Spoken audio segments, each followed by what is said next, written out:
আমি অনেক জায়গায় বলি যে 54 বছর স্বাধীনতার পর যে কাজ না হয়েছে আমি 5 বছরে ইনশাআল্লাহ সে কাজ করব। অনেকেই আমাকে বলেন আজম ভাই একটু ব্যাখ্যা করে বলবেন 54 বছর কাজ হয়নি, যা আপনি 5 বছর কি করে তা করবেন। আমি ব্যাখ্যা করে বলবার চেষ্টা করি।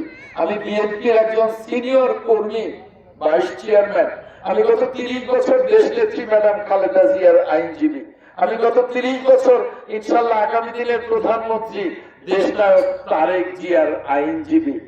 আর 40 বছর যারা আমার সাথে রাজনীতি করেছে তারা, আগামী দিনে যারা মন্ত্রী হবেন সকলেই তারা আমার অতি নিকটজন তারা। আর আমি যেহেতু আগামী দিনের ইনশাআল্লাহ প্রধানমন্ত্রীর আইনজীবী, আমি সকলের কাছে আপনাদের জন্য উন্নয়নের জন্য যা চাইবো কেউ না করতে পারবে না। পারবেন না। আর একটা নির্বাচনী এলাকায় আমি যদি সকলকে নিয়ে এসে 1000 কোটি টাকার কাজ করতে পারি তাহলে কি কাজ বাকি থাকবে? আশা করি বাকি থাকবে না। আমি এটাই আপনাদের ভেতরে ধারণাটা দিতে চাই যে আমার ভোটে আপনি এমপি, আমার কথায় আপনি কাজ করবেন, আমার ভালো মন্দে আপনি আমার সেবক হবেন, শাসক হবেন না। এই ধারণাটা আপনাদের ভেতরে দিতে চাই। এতদিন ধারণা ছিল নির্বাচন হয়েছে, এমপি হয়েছে, মন্ত্রী হয়েছে, সরকার হয়েছে, আমাদেরকে শাসন করেছে, তারা শাসক হয়েছে। আমি পাল্টে দিতে চাই ধারণাটাকে।